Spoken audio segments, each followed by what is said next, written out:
മന്നാർ കലാ കൊലപാതക കേസിൽ ഒന്നാം പ്രതി അനിൽകുമാറിനെ ഇസ്രയേലിൽ നിന്ന് നാട്ടിലെത്തിക്കാൻ ഇന്റർപോളിന്റെ സഹായം തേടും. കേസിന്റെ വിവരങ്ങൾ പോലീസ് CBIക്ക് കൈമാറി.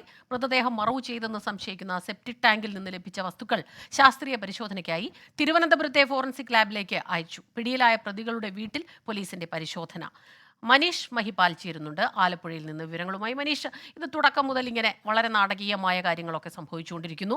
ദൃശ്യ മോഡലാണെന്ന് പറയുന്നു. ആ രീതിയിൽ ഇപ്പോൾ മുഖ്യപ്രതിയായ അനിൽ പല കാര്യങ്ങളും ഈ കൂടെ നിന്നവരുമായി അറിയാതെ, അവരെ അറിയിക്കാതെ തന്നെ അടുത്ത നടപടികളിലേക്ക് കടന്നിട്ടുണ്ട് എന്നുള്ള രീതിയിലും വിവരങ്ങൾ വരുന്നു.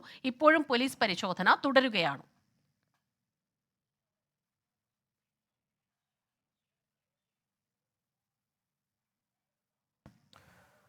സ്മിത, ഇതിൻ്റെ എല്ലാം സൂത്രധാരൻ ഒന്നാം പ്രതി അനിൽകുമാറിനെ നാട്ടിലെത്തിച്ചാൽ മാത്രമേ പോലീസിന് ഇതിനെല്ലാം ഉത്തരം കിട്ടുകയുള്ളൂ. അതിനു വേണ്ടിയിട്ടാണ് ഇന്റർപോളിൻ്റെ നോഡൽ ഏജൻസി ആയിട്ടുള്ള CBIക്ക് ഇയാളുടെ FIR രേഖകളൊക്കെ തന്നെ, ഇയാൾക്കെതിരായിട്ടുള്ള കേസിൻ്റെ വിശദാംശങ്ങളൊക്കെ തന്നെ കൈമാറിയിട്ടുള്ളത്. ഉടൻ തന്നെ ഇയാളെ നാട്ടിലെത്തിക്കാനുള്ള നീക്കങ്ങളുണ്ട്. സ്വാഭാവികമായി ഇയാളെ സാധാരണ രീതിയിൽ എത്തിയില്ലെങ്കിലായിരിക്കും മറ്റ് നോട്ടീസുകളിലൊക്കെ, blue corner notice, red corner നോട്ടീസിലൊക്കെ കടക്കേണ്ട ആവശ്യം വരും. പക്ഷേ അതിലേക്കും കടക്കാതെ തന്നെ, അത്തരം കടമ്പകളില്ലാതെ തന്നെ ഇയാളെ നാട്ടിലേക്ക് എത്തിക്കാൻ കഴിയുമെന്നാണ് പോലീസിൻ്റെ ഇപ്പോഴുള്ള വിശ്വാസം.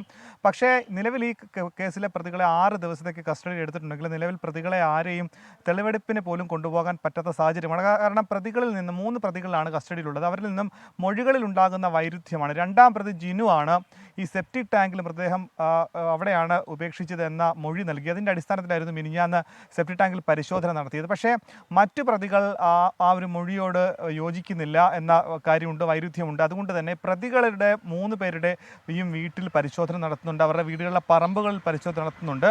അങ്ങനെയുള്ള പരിശോധനകൾ നടത്തിയ ശേഷം അനിലെത്തിയ ശേഷം വീണ്ടും തെളിവെടുപ്പ് നടത്താനാണ് തീരുമാനം. ഈ അനിലിൻ്റെ വീട് മാത്രമല്ല, പ്രധാനമായി ഈ ഒരു കൊലപാതകത്തിലെ ഒരു പ്രധാന സ്ഥലം എന്ന് പറയുന്നത് വലിയ ചെറിയ പാലമാണ്.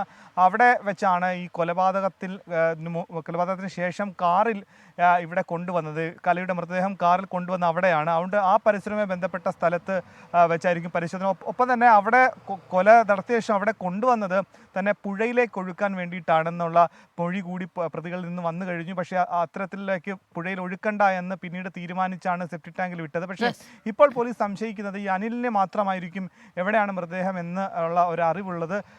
അതുകൊണ്ട് തന്നെ ഇയാൾ ഭാവിയിൽ ഈ പ്രതികളിൽ ആരെങ്കിലും കൂറുമാറിയാലോ എന്ന് ഭയന്നിട്ട് ഈ മൃതദേഹം അവിടെ നിന്ന് മാറ്റിയിട്ടുണ്ട് എന്ന സംശയം കൂടി പോലീസിനുണ്ട്. എന്താണെങ്കിലും ഇയാളെ ഏതായാലും ഈ മുഖ്യപ്രതി അനിലിനെ നാട്ടിലെത്തിക്കുക എന്നുള്ളതായിരിക്കും ഈ കേസിന്റെ ഏറ്റവും നിർണായകമായ അടുത്ത ഘട്ടം.